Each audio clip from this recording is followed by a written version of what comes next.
شروع اللہ کا نام لے کر جو بڑا مہربان نہایت رحم والا ہے۔ اے نبی، مجاہد لوگ تم سے غنیمت کے مال کے بارے میں دریافت کرتے ہیں کہ کیا حکم ہے۔ کہہ دو کہ غنیمت اللہ اور اس کے رسول کا مال ہے، تو اللہ سے ڈرو اور آپس میں صلح رکھو، اور اگر ایمان رکھتے ہو تو اللہ اور اس کے رسول کے حکم پر چلو۔ مومن تو وہ ہیں کہ جب اللہ کا ذکر کیا جاتا ہے تو ان کے دل ڈر جاتے ہیں، اور جب انہیں اس کی آیتیں پڑھ کر سنائی جاتی ہیں تو ان کا ایمان اور بڑھ جاتا ہے، اور وہ اپنے پروردگار پر بھروسہ رکھتے ہیں، اور وہ جو نماز قائم کرتے ہیں اور جو مال ہم نے ان کو دیا ہے اس میں سے نیک کاموں میں خرچ کرتے ہیں، یہی سچے مومن ہیں، اور ان کے لیے ان کے پروردگار کے ہاں بڑے بڑے درجے ہیں اور بخشش اور عزت کی روزی ہے۔ ان لوگوں کو اپنے گھروں سے اسی طرح نکلنا چاہیے تھا جس طرح تمہارے پروردگار نے تم کو تدبیر کے ساتھ اپنے گھر سے نکالا، اور اس وقت مومنوں کی ایک جماعت ناخوش تھی۔ وہ لوگ حق بات میں اس کے ظاہر ہونے کے بعد تم سے جھگڑنے لگے، گویا موت کی طرف ہانکے جاتے ہیں اور اسے دیکھ رہے ہیں۔ اور اس وقت کو یاد کرو جب اللہ تم سے وعدہ کرتا تھا کہ ابو سفیان اور ابو جہل کے 2 گروہوں میں سے ایک گروہ تمہارے لیے مغلوب ہو جائے گا، اور تم چاہتے تھے کہ جو قافلہ بے شان و شوکت یعنی بے ہتھیار ہے وہ تمہارے ہاتھ آ جائے، اور اللہ چاہتا تھا کہ اپنے فرمان سے حق کو قائم رکھے اور کافروں کی جڑ کاٹ دے، تاکہ سچ کو سچ اور جھوٹ کو جھوٹ کر دے، گو مشرک ناخوش ہی ہوں۔ جب تم لوگ اپنے پروردگار سے فریاد کرتے تھے تو اس نے تمہاری دعا قبول کر لی، اور فرمایا کہ تسلی رکھو، ہم 1000 فرشتوں سے جو ایک دوسرے کے پیچھے آتے جائیں گے تمہاری مدد کریں گے۔ اور اس مدد کو اللہ نے محض بشارت بنایا تھا کہ تمہارے دل اس سے اطمینان حاصل کریں، اور مدد تو اللہ ہی کی طرف سے ہے، بے شک اللہ غالب ہے، حکمت والا ہے۔ جب اس نے تمہاری تسکین کے لیے اپنی طرف سے تمہیں نیند کی چادر اڑا دی اور تم پر آسمان سے پانی برسا دیا تاکہ تم کو اس سے نہلا کر پاک کر دے اور شیطانی نجاست کو تم سے دور کر دے، اور اس لیے بھی کہ تمہارے دلوں کو مضبوط کر دے اور اس سے تمہارے پاؤں جمائے رکھے، جب تمہارا پروردگار فرشتوں کو ارشاد فرماتا تھا کہ میں تمہارے ساتھ ہوں، تم مومنوں کو تسلی دو کہ ثابت قدم رہیں، میں ابھی کافروں کے دلوں میں روب و ہیبت ڈالے دیتا ہوں، سو ان کی گردنیں اڑا دو اور ان کی پور پور توڑ دو۔ یہ سزا اس لیے دی گئی کہ انہوں نے اللہ اور اس کے رسول کی مخالفت کی، اور جو شخص اللہ اور اس کے رسول کی مخالفت کرتا ہے تو اللہ بھی سخت عذاب دینے والا ہے۔ یہ مزہ تو یہاں چکھو، اور یہ سمجھ لو کہ کافروں کے لیے آخرت میں دوزخ کا عذاب بھی تیار ہے۔ اے اہل ایمان، جب میدان جنگ میں کفار سے تمہارا مقابلہ ہو تو ان سے پیٹھ نہ پھیرنا، اور جو شخص جنگ کے روز اس صورت کے سوا کہ لڑائی کے لیے کنارے کنارے چلے، یعنی حکمت عملی سے دشمن کو مارے یا اپنی فوج میں جا ملنا چاہے، ان سے پیٹھ پھیرے گا تو سمجھو کہ وہ اللہ کے غضب میں گرفتار ہو گیا، اور اس کا ٹھکانہ دوزخ ہے، اور وہ بہت ہی بری جگہ ہے۔ پس تم لوگوں نے ان کفار کو قتل نہیں کیا بلکہ اللہ نے انہیں قتل کیا، اور اے نبی، جس وقت تم نے کنکریاں پھینکی تھیں تو وہ تم نے نہیں پھینکی تھی بلکہ اللہ نے پھینکی تھی۔ اس سے غرض یہ تھی کہ مومنوں کو اپنے احسانوں سے اچھی طرح آزما لے، بے شک اللہ سنتا ہے، جانتا ہے۔ ہوا بھی یوں ہی، اور کچھ شک نہیں کہ اللہ کافروں کی تدبیر کو کمزور کر دینے والا ہے۔ کافروں، اگر تم فیصلہ چاہتے ہو تو تمہارے پاس فیصلہ آ چکا، اگر تم اپنے افعال سے باز آ جاؤ تو تمہارے حق میں بہتر ہے، اور اگر پھر نافرمانی کرو گے تو ہم بھی پھر تمہیں عذاب کریں گے، اور تمہاری جماعت خواہ کتنی ہی بڑی ہو تمہارے کچھ بھی کام نہ آئے گی، اور اللہ تو مومنوں کے ساتھ ہے۔ اے ایمان والو، اللہ اور اس کے رسول کے حکم پر چلو اور اس سے روگردانی نہ کرو جبکہ تم سنتے بھی ہو، اور ان لوگوں جیسے نہ ہونا جو کہتے ہیں کہ ہم نے سن لیا مگر حقیقت میں نہیں سنتے۔ کچھ شک نہیں کہ اللہ کے نزدیک تمام جانداروں میں بدترین وہ بہرے گونگے لوگ ہیں جو عقل سے کام نہیں لیتے، اور اگر اللہ ان میں خیر کی طلب دیکھتا تو ان کو سننے کی توفیق بخشتا، اور اگر یوں ہی انہیں سنوا دیتا تو وہ منہ پھیر کر بھاگ جاتے۔ مومنوں، اللہ اور اس کے رسول کا حکم قبول کرو، جبکہ رسول تمہیں ایسے کام کے لیے بلاتے ہیں جو تم کو زندگی جاوداں بخشتا ہے، اور جان رکھو کہ اللہ آدمی اور اس کے دل کے درمیان حائل ہو جاتا ہے، اور یہ بھی کہ تم سب اس کے روبرو جمع کیے جاؤ گے. اور اس فتنے سے ڈرو جو خصوصیت کے ساتھ انہی لوگوں پر واقع نہ ہوگا جو تم میں گناہگار ہیں، اور جان رکھو کہ اللہ سخت عذاب دینے والا ہے. اور اس وقت کو یاد کرو جب تم زمین مکہ میں قلیل اور ضعیف سمجھے جاتے تھے اور ڈرتے رہتے تھے کہ لوگ تمہیں اڑا نہ لے جائیں، یعنی ختم نہ کر دیں. تو اس نے تم کو جگہ دی اور اپنی مدد سے تم کو تقویت بخشی اور پاکیزہ چیزیں کھانے کو دیں تاکہ اس کا شکر کرو. اے ایمان والو، نہ تو اللہ اور رسول سے خیانت کرو اور نہ اپنی امانتوں میں خیانت کرو، اور تم ان باتوں کو جانتے ہو. اور جان رکھو کہ تمہارا مال اور اولاد بڑی آزمائش ہے، اور یہ کہ اللہ کے پاس نیکیوں کا بڑا ثواب ہے. مومنو، اگر تم اللہ سے ڈرو گے تو وہ تمہارے لیے حق و باطل کا فرق ظاہر کر دے گا اور تمہارے گناہ مٹا دے گا اور تمہیں بخش دے گا، اور اللہ بڑے فضل والا ہے. اور اس وقت کو یاد کرو جب کافر لوگ تمہارے بارے میں چال چل رہے تھے کہ تم کو قید کر دیں یا جان سے مار دیں یا وطن سے نکال دیں. تو ادھر تو وہ چال چل رہے تھے اور ادھر اللہ تدبیر کر رہا تھا، اور اللہ بہترین تدبیر کرنے والا ہے. اور جب ان کو ہماری آیتیں پڑھ کر سنائی جاتی ہیں تو کہتے ہیں یہ کلام ہم نے سن لیا ہے، اگر ہم چاہیں تو اسی طرح کا کلام ہم بھی کہہ دیں. اور یہ ہے ہی کیا، صرف اگلے لوگوں کی حکایتیں ہیں. اور جب انہوں نے کہا کہ اے اللہ، اگر یہ قرآن تیری طرف سے برحق ہے تو ہم پر آسمان سے پتھر برسا یا کوئی اور تکلیف دینے والا عذاب بھیج دے. اور اللہ ایسا نہ تھا کہ جب تک اے پیغمبر تم ان میں تھے انہیں عذاب دیتا، اور نہ ایسا ہے کہ وہ تو بخشش مانگیں اور اللہ انہیں عذاب دے. اور اب ان کے لیے کون سی وجہ ہے کہ وہ انہیں عذاب نہ دے، جبکہ وہ مسجد حرام میں نماز پڑھنے سے روکتے ہیں، جبکہ وہ اس مسجد کے متولی بھی نہیں ہیں. اس کے متولی تو صرف پرہیزگار ہیں، لیکن ان میں کے اکثر نہیں جانتے. اور ان لوگوں کی نماز خانہ کعبہ کے پاس سیٹیاں اور تالیاں بجانے کے سوا کچھ نہ تھی. تو تم جو کفر کرتے تھے اب اس کے بدلے عذاب کا مزہ چکھو. جو لوگ کافر ہیں اپنا مال خرچ کرتے ہیں کہ لوگوں کو اللہ کے رستے سے روکیں،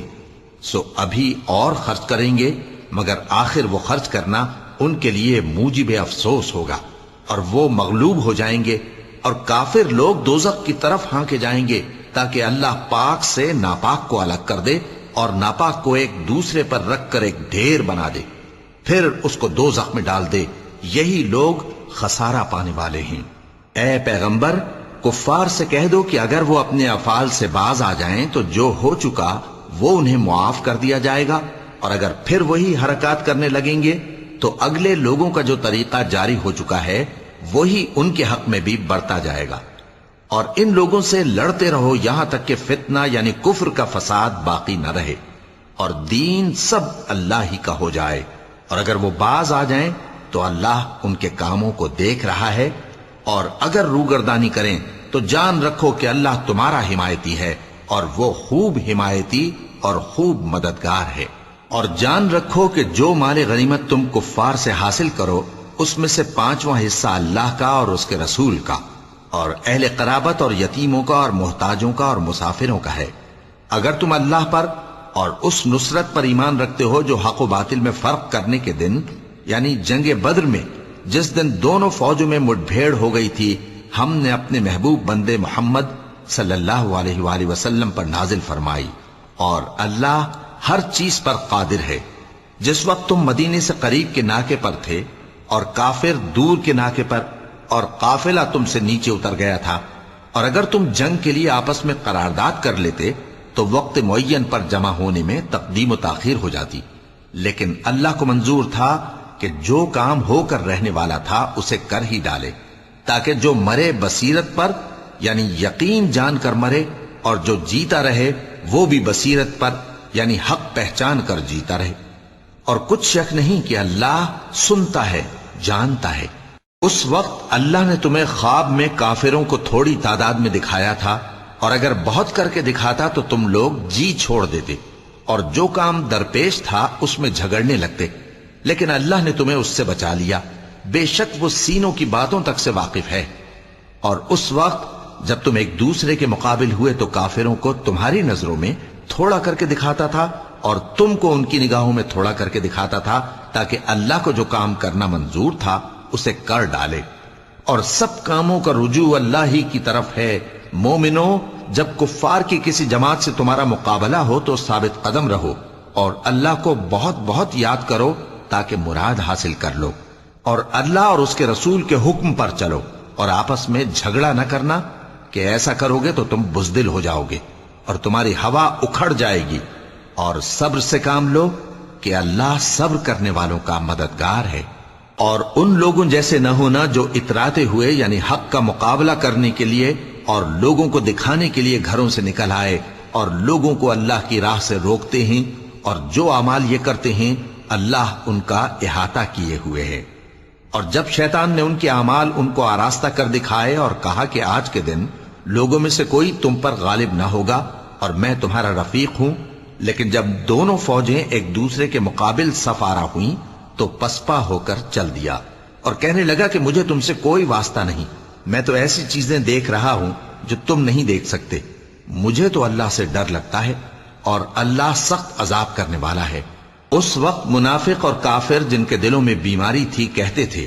کہ ان لوگوں کو ان کے دین نے مغرور کر رکھا ہے، اور جو شخص اللہ پر بھروسہ رکھتا ہے تو اللہ غالب ہے، حکمت والا ہے۔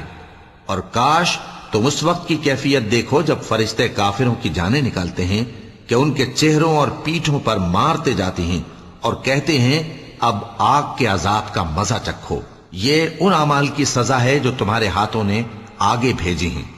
اور یہ جان رکھو کہ اللہ بندوں پر ظلم نہیں کرتا۔ جیسا حال فرعونیوں اور ان سے پہلے لوگوں کا ہوا تھا ویسا ہی ان کا ہوا کہ انہوں نے اللہ کی آیتوں سے کفر کیا تو اللہ نے ان کے گناہوں کی سزا میں ان کو پکڑ لیا۔ بے شک اللہ زبردست ہے، سخت عذاب دینے والا ہے۔ یہ اس لیے کہ جو نعمت اللہ کسی قوم کو دیا کرتا ہے جب تک وہ خود اپنے دلوں کی حالت نہ بدل ڈالیں اللہ اسے نہیں بدلا کرتا، اور اس لیے کہ اللہ سنتا جانتا ہے۔ جیسا حال فرعونیوں اور ان سے پہلے لوگوں کا ہوا تھا ویسا ہی ان کا ہوا۔ انہوں نے اپنے پروردگار کی آیتوں کو جھٹلایا تو ہم نے ان کو ان کے گناہوں کے سبب ہلاک کر ڈالا اور فرعونیوں کو ڈبو دیا، اور وہ سب ظالم تھے۔ جانداروں میں سب سے بدتر اللہ کے نزدیک وہ لوگ ہیں جو کافر ہیں، سو وہ ایمان نہیں لاتے۔ جن لوگوں سے تم نے صلح کا عہد کیا ہے پھر وہ ہر بار اپنے عہد کو توڑ ڈالتے ہیں اور اللہ سے نہیں ڈرتے،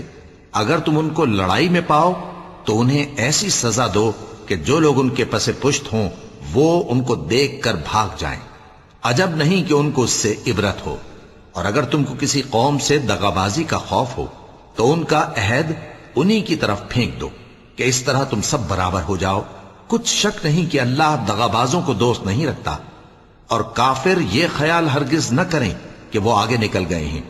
وہ ہمیں عاجز نہیں کر سکتے۔ اور جہاں تک ہو سکے فوج کی جمعیت کے زور سے اور گھوڑوں کے تیار رکھنے سے ان کے مقابلے کے لیے مستعد رہو کہ اس سے اللہ کے دشمنوں اور تمہارے دشمنوں اور ان کے سوا اور لوگوں پر جن کو تم نہیں جانتے اور اللہ جانتا ہے ہیبت بیٹھی رہے گی، اور تم جو کچھ اللہ کی راہ میں خرچ کرو گے اس کا ثواب تم کو پورا پورا دیا جائے گا اور تمہارا ذرا نقصان نہ کیا جائے گا۔ اور اگر یہ لوگ صلح کی طرف مائل ہوں تو تم بھی اس کی طرف مائل ہو جاؤ، اور اللہ پر بھروسہ رکھو، کچھ شک نہیں کہ وہ سب کچھ سنتا ہے، جانتا ہے۔ اور اگر یہ چاہیں کہ تم کو فریب دیں تو اللہ تمہیں کفایت کرے گا، وہی تو ہے جس نے تم کو اپنی مدد سے اور مسلمانوں کی جمعیت سے تقویت بخشی اور ان کے دلوں میں الفت پیدا کر دی، اور اگر تم دنیا بھر کی دولت خرچ کرتے تب بھی ان کے دلوں میں الفت پیدا نہ کر سکتے، مگر اللہ ہی نے ان میں الفت ڈال دی، بے شک وہ زبردست ہے، حکمت والا ہے۔ اے نبی، اللہ تم کو اور مومنوں کو جو تمہارے پیرو ہیں کافی ہے۔ اے نبی، مسلمانوں کو جہاد کی ترغیب دو۔ اگر تم میں 20 آدمی ثابت قدم رہنے والے ہوں گے تو 200 کافروں پر غالب رہیں گے، اور اگر 100 ایسے ہوں گے تو 1000 پر غالب رہیں گے، اس لیے کہ کافر ایسے لوگ ہیں کہ کچھ بھی سمجھ نہیں رکھتے۔ اب اللہ نے تم پر سے بوجھ ہلکا کر دیا اور معلوم کر لیا کہ ابھی تم میں کسی قدر کمزوری ہے، پس اگر تم میں 100 ثابت قدم رہنے والے ہوں گے تو وہ 200 پر غالب رہیں گے، اور اگر 1000 ہوں گے تو اللہ کے حکم سے 2000 پر غالب رہیں گے، اور اللہ ثابت قدم رہنے والوں کا مددگار ہے۔ پیغمبر کو شایع نہیں کہ اس کے قبضے میں قیدی رہیں جب تک کافروں کو قتل کر کے زمین میں کثرت سے خون نہ بہا دے۔ تم لوگ دنیا کے مال کے طالب ہو اور اللہ آخرت کی بھلائی چاہتا ہے، اور اللہ غالب ہے، حکمت والا ہے۔ اگر اللہ کا حکم پہلے نہ ہو چکا ہوتا تو جو فدیہ تم نے لیا ہے اس کے بدلے تم پر بڑا عذاب نازل ہوتا۔ اب جو مال غنیمت تمہیں ملا ہے اسے کھاؤ کہ وہ تمہارے لیے حلال طیب ہے، اور اللہ سے ڈرتے رہو، بے شک اللہ بخشنے والا ہے، مہربان ہے۔ اے پیغمبر، جو قیدی تمہارے قبضے میں یعنی گرفتار ہیں ان سے کہہ دو کہ اگر اللہ تمہارے دلوں میں نیکی معلوم کرے گا تو جو مال تم سے چھن گیا ہے اس سے بہتر تمہیں عنایت فرمائے گا اور تمہارے گناہ بھی معاف کر دے گا، اور اللہ بخشنے والا ہے، مہربان ہے۔ اور اگر یہ لوگ تم سے دغا کرنا چاہیں گے تو یہ پہلے ہی اللہ سے دغا کر چکے ہیں، تو اس نے ان کو تمہارے قبضے میں کر دیا، اور اللہ دانا ہے، حکمت والا ہے۔ جو لوگ ایمان لائے اور جنہوں نے ہجرت کی اور اللہ کی راہ میں اپنے مال اور جان سے لڑے، وہ اور جنہوں نے ہجرت کرنے والوں کو جگہ دی اور ان کی مدد کی، وہ آپس میں ایک دوسرے کے رفیق ہیں۔ اور جو لوگ ایمان تو لے آئے لیکن ہجرت نہیں کی، تو جب تک وہ ہجرت نہ کریں تم کو ان کی رفاقت سے کچھ سروکار نہیں، اور اگر وہ تم سے دین کے معاملات میں مدد طلب کریں تو تم کو مدد کرنی لازم ہے، مگر ان لوگوں کے مقابلے میں کہ تم میں اور ان میں صلح کا عہد ہو مدد نہیں کرنی چاہیے، اور اللہ تمہارے سب کاموں کو دیکھ رہا ہے۔ اور جو لوگ کافر ہیں وہ بھی ایک دوسرے کے رفیق ہیں۔ تو مومنو، اگر تم یہ کام نہ کرو گے تو ملک میں فتنہ برپا ہو جائے گا اور بڑا فساد مچے گا۔ اور جو لوگ ایمان لائے اور وطن سے ہجرت کر گئے اور اللہ کی راہ میں جہاد کرتے رہے، اور جنہوں نے ہجرت کرنے والوں کو جگہ دی اور ان کی مدد کی، یہی لوگ سچے مسلمان ہیں۔ ان کے لیے اللہ کے ہاں بخشش اور عزت کی روزی ہے۔ اور جو لوگ بعد میں ایمان لائے اور وطن سے ہجرت کر گئے اور تمہارے ساتھ ہو کر جہاد کرتے رہے، وہ بھی تمہیں میں سے ہیں۔ اور رشتہ دار اللہ کے حکم کی روح سے ایک دوسرے کے زیادہ حقدار ہیں، کچھ شک نہیں کہ اللہ ہر چیز سے واقف ہے۔